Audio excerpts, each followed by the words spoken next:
Di tengah gelapnya alam semesta, tersembunyi sebuah dunia kecil berwarna biru yang berbeda dari segalanya. Ia bukan yang terbesar, bukan yang paling terang, bukan pula yang tertua. Namun di sanalah kehidupan menari, bernyanyi bersama angin, tumbuh dalam pelukan cahaya, dan bermimpi di bawah bintang. Itu adalah bumi, tempat di mana air mengalir, langit bersenandung, dan makhluk bernama manusia menatap langit dan bertanya, dari mana semua ini berasal? Hari ini, kita hidup di tengah kenyamanan, mengenal cinta, teknologi, dan peradaban. Namun segala keindahan yang kita rayakan ini bukanlah warisan dari masa damai, bukan pula hasil dari kisah lembut nan teduh. Untuk memahami seberapa mengerikan bumi, pertama-tama kita harus mundur.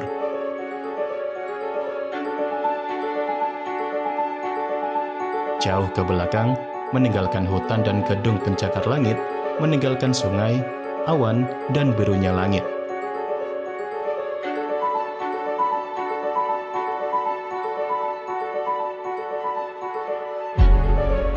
Kita akan menyusuri waktu hingga titik ketika kata nyaman belum ditemukan dan kata hidup belum diciptakan.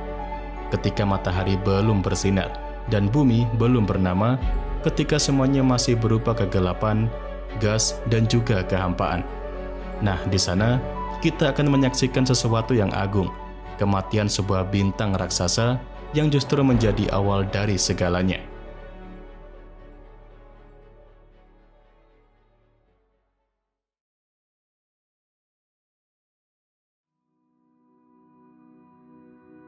Jauh sebelum matahari pertama kali bersinar, jauh sebelum bumi menginjakkan dirinya di panggung kosmik, di suatu sudut galaksi yang sunyi, hidup sebuah bintang raksasa. Ia bukan bintang biasa. Tubuhnya puluhan kali lebih besar daripada matahari kita. Dan di dalam dirinya, berbagai elemen kehidupan sedang ditempa, meliputi karbon, oksigen, silikon, dan juga besi. Semuanya dikandung dalam perut apinya yang menyala-nyala. Namun seperti makhluk megah di alam semesta, masa hidupnya bukanlah abadi. Saat bahan bakar nuklir di intinya habis, sang bintang mulai kehilangan kendali atas tubuhnya sendiri. Gravitasi mulai menekan dari segala arah hingga inti bintang itu runtuh. Dan dalam sekejap, ia meledak dalam salah satu peristiwa paling dahsyat di alam semesta, yaitu adalah supernova.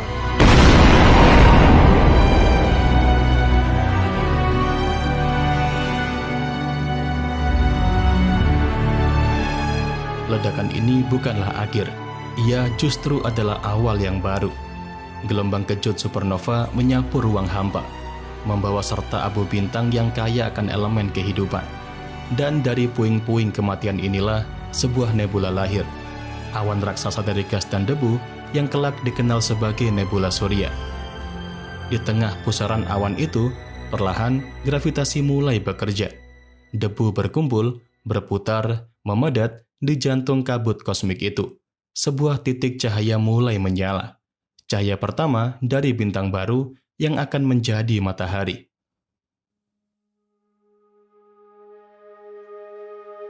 Sekitar 4,5 miliar tahun yang lalu, bumi akhirnya terbentuk dari sisa-sisa debu dan batuan hasil tabrakan benda-benda langit di sekitar cakram protoplanet.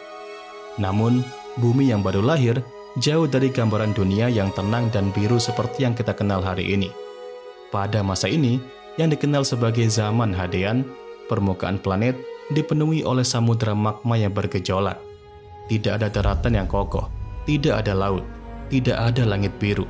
Hanya lautan lava yang terus mendidih dan atmosfer pekat yang syarat dengan gas beracun seperti karbon dioksida, nitrogen, sulfur, dan uap air tanpa jejak oksigen. Panas internal bumi berasal dari beberapa sumber. Sisa panas dari pembentukannya, peluruhan unsur radioaktif, serta dampak dari tabrakan benda langit yang masih sering terjadi pada masa itu. Salah satu peristiwa paling dramatis pada masa ini adalah tabrakan antara bumi muda dengan protoplanet bernama Theia. Tabrakan ini melemparkan sejumlah besar material ke orbit bumi, yang kemudian menyatu dan membentuk bulan. Kejadian ini tidak hanya menciptakan satelit alami yang akan setia mengelilingi bumi, tetapi juga membantu menstabilkan kemiringan sumbu rotasinya yang kelak berperan penting dalam menciptakan iklim yang lebih stabil.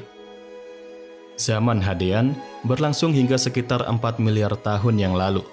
Meski bumi dimulai dengan keadaan yang begitu brutal, dalam kekacauan inilah fondasi kehidupan mulai dipersiapkan. Perlahan-lahan, permukaan bumi mendingin, kerak tipis mulai terbentuk, dan uap air di atmosfer mengembun menjadi hujan yang turun terus-menerus selama ribuan tahun membentuk lautan purba yang begitu luas. Inilah tahap pertama yang membawa bumi keluar dari kekacauan menuju kondisi yang perlahan mulai mendukung kehidupan. Sebuah transisi dari dunia api menuju dunia air, dari kehampaan menuju sebuah kemungkinan.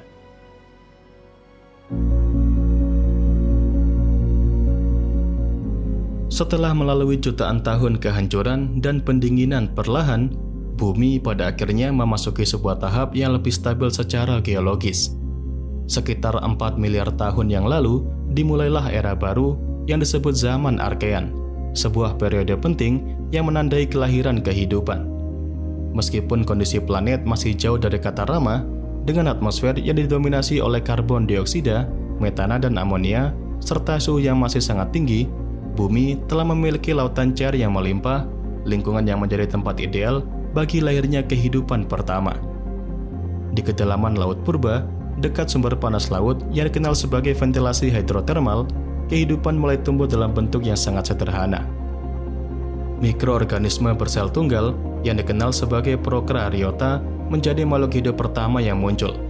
Mereka tidak memiliki inti sel dan hidup dalam kondisi ekstrim, memanfaatkan reaksi kimia dari mineral untuk bertahan hidup, atau dengan kata lain, sebuah bentuk kehidupan yang tidak bergantung pada cahaya matahari.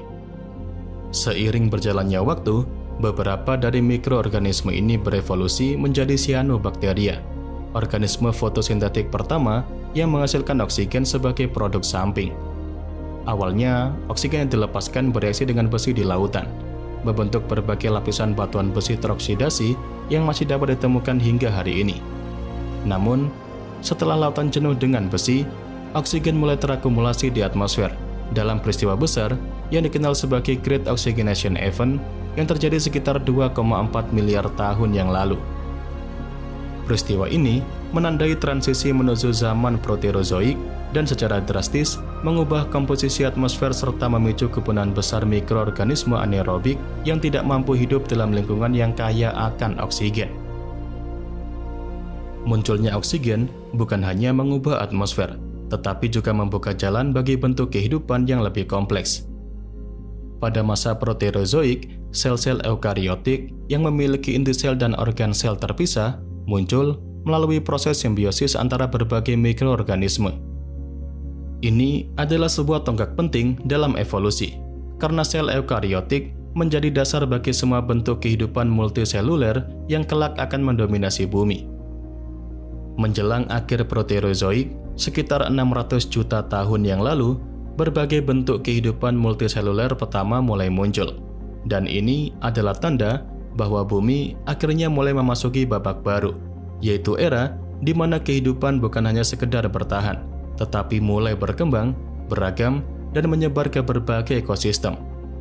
Setelah miliaran tahun pertarungan antara geologi dan biologi, bumi perlahan berubah menjadi dunia yang tidak hanya hidup, tetapi juga penuh dengan potensi kehidupan yang jauh lebih kompleks.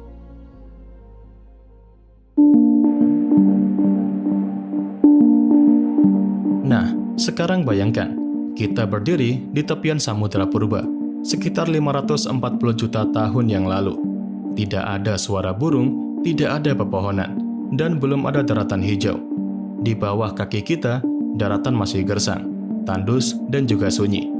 Namun, begitu kita menyelam ke dalam laut dangkal yang hangat dan jernih, pemandangan menakjubkan akan menyambut kita. Lautan yang penuh dengan bentuk kehidupan aneh dan belum pernah kita lihat sebelumnya. Inilah permulaan zaman Paleozoikum, dan kita akan menyaksikan langsung sebuah fenomena luar biasa yang dikenal sebagai ledakan Kambrium. Dalam kurun waktu yang relatif singkat secara geologis, kehidupan laut berevolusi dengan kecepatan yang belum pernah terjadi sebelumnya. Berbagai jenis makhluk hidup bertubuh lunak dan keras bermunculan. Ada trilobita dengan mata majemuk dan cangkang keras. Ada cacing laut, ubur-ubur, hingga predator misterius seperti Anomalocaris dengan rahang yang melingkar. Untuk pertama kalinya dalam sejarah bumi, kehidupan telah menemukan cara untuk membangun tubuh dengan struktur yang jauh lebih kompleks, lengkap dengan sistem saraf, otot, dan juga organ. Seiring waktu, kehidupan mulai menjelajah keluar dari laut. Pada era Silurian dan Devonian, tumbuhan primitif seperti lumut dan pakis kecil mulai menutupi garis pantai. Segera setelah itu, serangga bersayap pertama terbang di atas rawa-rawa, dan ikan-ikan berkembang menjadi makhluk yang bisa bertahan di daratan, sebuah transisi besar yang melahirkan amfibi awal. Namun setiap kemajuan kehidupan diiringi dengan kehancuran. Era Paleozoikum ditutup oleh kepunahan massal Permian sekitar 252 juta tahun lalu, ketika lebih dari 90% spesies di bumi menghilang. Atmosfer berubah ekstrim, suhu melonjak, dan lautan menjadi mati. Dunia kembali hening, namun tidak untuk selamanya. Dari abu kepunahan itu, sebuah era baru bangkit, zaman Mesozoikum, era para raksasa. Kita melangkah maju ke 200 juta tahun lalu, ke tengah hutan purba yang lembab dan hangat. Landscape akan dipenuhi pohon pakis raksasa dan konifer tinggi. Suara riuh terdengar dari kejauhan, dan ketika kita mengintip melalui semak-semak, tampaklah makhluk yang belum pernah kita lihat sebelumnya, yaitu seekor dinosaurus. Tubuhnya besar, berisik, dan matanya tajam. Ia melangkah anggun, seolah menjadi penguasa tunggal di bumi. Di langit, terlihat Pterosaurus membentangkan sayapnya untuk melawan angin. Sementara di laut, dikuasai oleh reptil kolosal seperti Plesiosaurus. Mesozoikum adalah masa di mana bumi menjadi panggung bagi kekuatan alam yang luar biasa. Dinosaurus berevolusi dalam berbagai bentuk dan ukuran, dari pemakan tumbuhan raksasa seperti Brachiosaurus hingga predator mematikan seperti Tyrannosaurus. Burung-burung awal seperti Archaeopteryx mulai mengepakkan sayapnya, menandai transisi antara reptil dan unggas. Namun sekali lagi, keseimbangan dunia akan hancur. Sekitar 66 juta tahun lalu, sebuah asteroid selebar 10 km menghantam wilayah yang kini kita kenal sebagai Semenanjung Yucatan. Tabrakan ini melepaskan energi setara dengan miliaran bom nuklir, mengangkat debu ke atmosfer, dan menutupi langit selama berbulan-bulan bahkan bertahun-tahun. Fotosintesis terhenti, rantai makanan runtuh, dan dengan cepat para raksasa punah. Dunia kembali sunyi, namun tidak kosong. Dalam keheningan inilah, makhluk-makhluk kecil berbulu hangat yang selama ini bersembunyi di bawah bayang-bayang dinosaurus mulai keluar dari persembunyian. Mereka adalah mamalia, dan di tangan merekalah kisah bumi akan dilanjutkan ke babak terbesarnya, yaitu adalah manusia.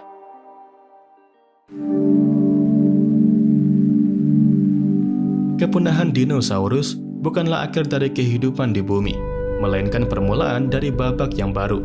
Lebih tenang, lebih sejuk, namun perlahan-lahan dipenuhi kecerdasan dan kesadaran. Inilah awal dari era Cenozoikum yang dimulai sekitar 66 juta tahun lalu dan masih berlangsung hingga hari ini. Tanpa para reptil raksasa mendominasi daratan, mamalia kecil yang dulu hidup dalam bayang-bayang akhirnya mendapat ruang untuk berkembang. Mereka tumbuh menjadi beragam bentuk. Ada yang menjelma menjadi gajah raksasa, paus laut dalam, kera pemanjat pohon, hingga kucing pemangsa. Tumbuhan berbunga menyebar luas, menciptakan padang rumput dan hutan yang kaya akan kehidupan. Dunia kembali penuh warna, namun kini dalam tata ekosistem yang lebih seimbang. Zaman ini terbagi menjadi beberapa periode penting. Salah satu yang paling menentukan adalah epok Pleistosen, dimulai sekitar 2,6 juta tahun lalu. Dunia pada masa ini ditandai dengan iklim yang berubah-ubah, serangkaian zaman es yang datang dan pergi, membentuk berbagai lapisan gletser di kutub, dan memahat landscape bumi dengan tangan es.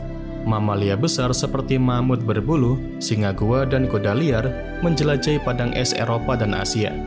Di antara mereka, satu spesies kecil yang baru saja muncul mulai menunjukkan tanda-tanda berbeda. Mereka bukan yang terkuat, bukan yang tercepat, tetapi mereka belajar, membuat api, alat, dan bahasa. Mereka adalah manusia. Dari genus Homo, berbagai spesies muncul, berevolusi dan punah. Namun satu garis bertahan, yaitu adalah Homo sapiens atau manusia bijak. Sekitar 300.000 tahun yang lalu, mereka mulai menyebar dari Afrika, menjelajahi benua demi benua, meninggalkan jejak di gua-gua dan tulang belulang, serta menggambar mimpi mereka di dinding batu. Sekitar 11.000 tahun yang lalu, zaman es terakhir berakhir. Es mencair, iklim menghangat, dan peradaban mulai tumbuh. Masa ini menandai dimulainya epok Holosen, sebuah jendela waktu sempit dalam sejarah bumi, tetapi sangat penting bagi sejarah manusia. Dalam kurun waktu ini, manusia beralih dari pemburu menjadi petani. Kota-kota pertama dibangun, bahasa dituliskan, kerajaan didirikan, dan revolusi teknologi pun dimulai. Manusia tidak lagi hanya menjadi bagian dari alam, mereka mulai mengubahnya. Dalam hitungan ribuan tahun yang sangat singkat secara geologis, manusia menggali logam dari perut bumi, mengirim sinyal ke luar angkasa, dan bahkan meninggalkan jejak kaki di bulan. Bumi pun mulai berubah drastis, bukan karena letusan gunung atau tabrakan asteroid, tetapi karena aktivitas satu spesies, yaitu manusia. Sebagian ilmuwan kini menyebut zaman ini sebagai Anthropocene, sebuah istilah belum resmi dalam skala waktu geologis, namun semakin diterima sebagai penanda zaman baru, zaman ketika manusia menjadi kekuatan geologi terbesar di bumi.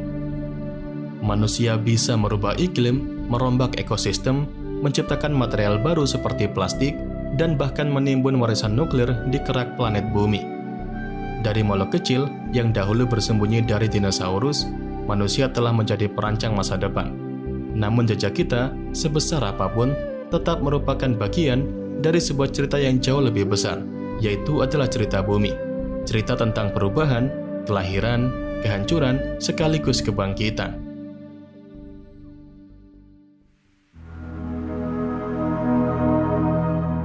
Hari ini, kita hidup di zaman paling kompleks dalam sejarah planet bumi. Kota-kota menjulang ke langit, satelit mengorbit di angkasa, dan cahaya layar digital yang menyala siang dan malam. Kita bisa berbicara lintas benua dalam hitungan detik, memetakan genom kehidupan, dan menatap langit dengan teleskop yang mampu melihat ke masa lalu miliaran tahun cahaya. Peradaban manusia telah mencapai titik di mana kita tidak hanya memahami dunia, tapi mulai menyadari dari mana kita berasal. Kita kini tahu bahwa berbagai unsur yang membentuk tubuh manusia, karbon dalam otot kita, kalsium dalam tulang kita, besi dalam darah kita, semuanya berasal dari perut bintang yang telah lama mati. Kita tidak hanya hidup di bumi, kita adalah bagian dari bumi, dan lebih dari itu, kita adalah bagian dari alam semesta itu sendiri. Bumi, dengan segala kenyamanannya saat ini, bukanlah hasil dari kebetulan instan. Ia adalah buah dari ledakan bintang, dari miliaran tahun gejolak dan kesabaran, dari tabrakan, kehancuran, dan penciptaan ulang. Dalam setiap butir tanah yang kita pijak, tersimpan sejarah yang lebih tua dari peradaban manapun. Dalam setiap tarikan nafas, kita menghirup oksigen yang dulunya merupakan racun bagi bentuk kehidupan pertama. Dan pada akhirnya, kesadaran ini membawa kita pada satu kenyataan yang mendalam, bahwa kita adalah cara alam semesta untuk mengenali dirinya sendiri. Bintang yang pernah mati, meledak, dan menyebar menjadi debu, kini telah bangkit kembali, bisa berpikir, bermimpi, dan bertanya-tanya melalui manusia. Dalam kisah yang dimulai dari kehampaan, dari debu dan api, lahirlah kehidupan, kesadaran, dan harapan. Pada video kali ini, kita telah menelusuri miliaran tahun sejarah bumi, dari ledakan bintang raksasa yang melahirkan tata surya kita, hingga terbentuknya planet yang dulu dipenuhi oleh lava, dihantam benda langit, dan perlahan berubah menjadi rumah bagi kehidupan. Zaman purba penuh dengan tabrakan kosmik, samudera magma, atmosfer beracun, dan kepunahan massal yang menghapus hampir seluruh kehidupan. Namun, apakah semua kengerian itu hanya milik masa lalu? Apakah setelah zaman dinosaurus dan zaman es, bumi akhirnya menjadi tempat yang sepenuhnya aman? Atau justru di balik kenyamanan modern, bumi menyimpan wajah yang tidak kalah mengerikan? Wajah mengerikan yang tidak lagi datang dari gunung berapi purba atau asteroid raksasa, melainkan dari teknologi, ulah manusia, dan perubahan iklim yang secara perlahan-lahan menghancurkan bumi dari dalam.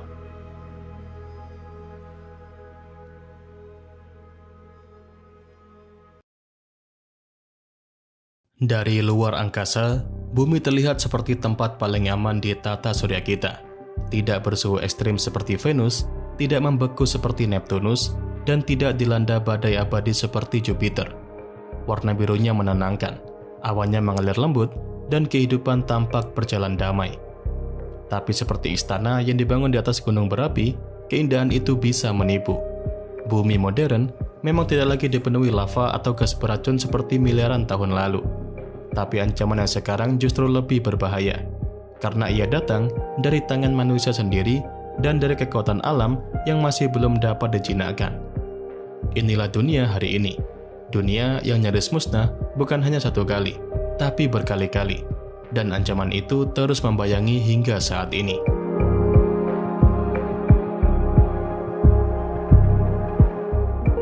Selama abad ke-20, umat manusia 2 kali terlibat dalam perang dunia yang memakan puluhan juta nyawa. Tetapi yang paling mengerikan adalah bom atom yang dijatuhkan di Hiroshima dan Nagasaki. Untuk pertama kalinya, manusia memegang kekuatan yang dapat menghancurkan seluruh planet dalam hitungan jam. Kini, diperkirakan ada lebih dari 13.000 hulu ledak nuklir aktif di berbagai negara. Cukup satu kesalahan, satu tombol ditekan, dan peradaban manusia bisa lenyap. Ancaman ini tidak akan hilang meski dunia tampak damai saat ini. Bahkan dalam bayang-bayang konflik modern seperti krisis Ukraina dan ketegangan di Timur Tengah, kita harusnya menyadari kita hidup di dalam dunia yang mudah terbakar.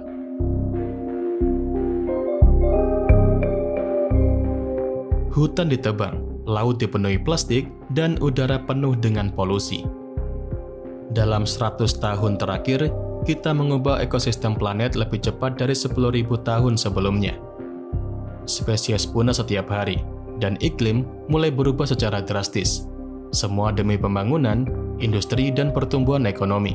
Namun kita lupa, planet ini juga mempunyai batas.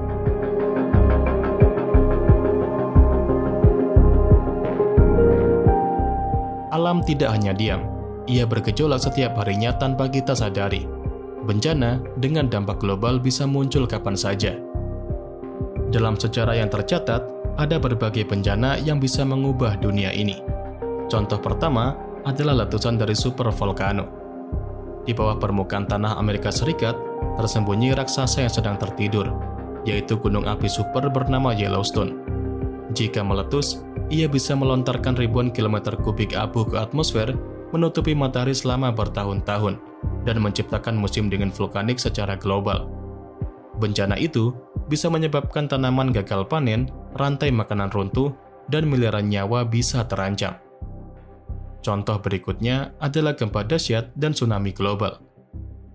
Berbagai zona megatrust seperti di lepas pantai Sumatera, Jepang, dan Amerika Selatan menyimpan potensi gempa dengan magnitudo 9+. Gempa ini dapat memicu tsunami besar yang menghancurkan pesisir dalam hitungan menit saja. Seperti yang terjadi di Aceh tahun 2004 dan Jepang pada tahun 2011, ribuan hingga ratusan ribu orang tewas hanya dalam 1 hari. Selain itu, perubahan iklim juga dapat menjadi bencana yang tidak terasa tapi mematikan. Sadar ataupun tidak, suhu global faktanya terus meningkat. Es di kutub mencair, permukaan laut juga naik, bahkan badai makin sering terjadi dan makin kuat. Selain itu, kekeringan juga mengusir jutaan orang dari lahan pertanian. Jika semua ini terus berlanjut, bukan tidak mungkin bagian besar bumi bisa jadi tidak dapat dihuni lagi pada akhir abad ini.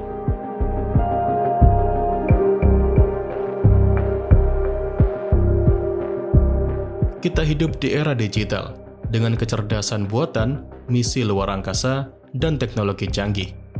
Tapi semua itu tidak menjamin bahwa bumi aman. Justru karena kemajuan itu, ancaman menjadi semakin halus, semakin kompleks, dan semakin sulit untuk dikendalikan.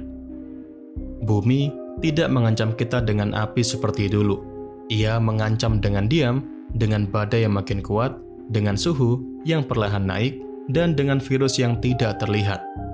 Hari ini, kita bisa berpura-pura semuanya baik-baik saja. Tapi jika tidak berubah, sejarah mungkin akan mencatat masa ini bukan sebagai puncak peradaban, tapi sebagai awal dari kehancuran masif. Kita semua harus selalu mengingat bahwa di antara semua keajaiban alam semesta, tidak ada tempat seistimewa bumi. Ia bukan sekedar planet ketiga dari matahari, melainkan satu-satunya oasis kehidupan di tengah kehampaan kosmik yang beku dan gelap. Disinilah air bisa mengalir, udara mengisi paru-paru kita, dan cahaya matahari menyentuh kulit kita setiap pagi. Disinilah pohon tumbuh secara diam-diam dalam kebijaksanaan senyap, gunung-gunung berdiri seperti penjaga abadi, dan lautan bergelora membawa nyanyian kehidupan yang tidak pernah usai. Tapi semua ini tidaklah kekal jika kita terus melupakan bahwa rumah ini bisa rapuh, dan bahwa kita hanyalah bagian kecil dari ekosistem yang jauh lebih besar. Bumi telah memberikan kita segalanya, tempat berlindung, makanan, air, udara, tapi bagaimana kita membalasnya? Kita tebang hutannya, kita cemari sungainya, kita bor jantungnya, dan kita abaikan semua peringatannya. Manusia terlalu sering bertingkah seolah planet ini tidak bisa hancur, seolah-olah bumi hanya ada untuk melayani manusia. Padahal setiap hembusan napas kita adalah hasil kerja keras dari ribuan daun yang memproduksi oksigen. Setiap tetes air yang kita minum adalah hasil dari perjalanan panjang dari awan, hujan, dan juga tanah. Setiap makanan yang kita lahap adalah hasil dari ekosistem yang rumit dan juga rapuh. Kita bisa hidup di bumi karena bumi mengizinkan kita untuk hidup. Tapi, hidup tidak selalu tenang. Sejarah baru saja memberikan kita tamparan keras. Virus kecil yang tak terlihat oleh mata menyapu dunia hanya dalam waktu hitungan bulan. COVID-19 datang seperti bayangan kelam di tengah cahaya modernitas. Jutaan nyawa melayang. Jalanan kota menjadi sunyi, rumah sakit penuh sesak, air mata jatuh dalam diam di lorong-lorong rumah yang kini menjadi ruang duka. Anak kehilangan orang tua, ibu kehilangan anak, dunia menyaksikan betapa rapuhnya hidup manusia, meskipun kita hidup di era teknologi canggih. Itu adalah sebuah tragedi global yang mengajarkan satu hal penting, bahwa hidup itu berharga, dan alam bisa menggoyangkan kita kapan saja. Dengan tragedi mengerikan itu, apakah kita akan tetap mengingat pelajaran itu? Ataukah kita akan kembali lupa saat semuanya mereda? Setiap bentuk kehidupan di bumi, sekecil apapun mempunyai peran. Dari mikroba yang membantu tanaman tumbuh, hingga gajah yang menjaga keseimbangan hutan. Semua punya tempat dalam simfoni alam. Dan manusia yang merasa paling pintar punya tanggung jawab lebih besar, menjadi penjaga bukan sebagai perusak. Kini, kita berdiri di persimpangan.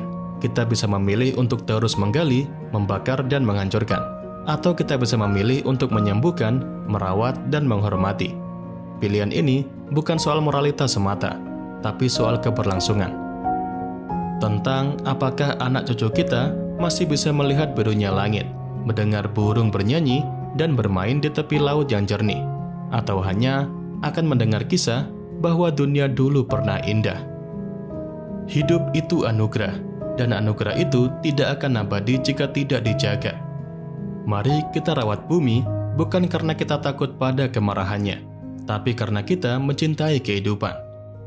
Ingat, dengan menghargai bumi adalah cara terbaik untuk menghargai diri kita sendiri.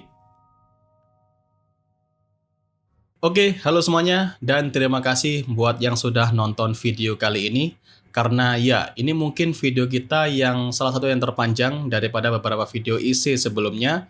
Karena memang saya berencana ingin membuat konten seperti ini setiap seminggu sekali atau sebulan sekali, yang saya harap bisa memberikan edukasi sekaligus memberikan kalian berbagai hal menarik seputar alam semesta.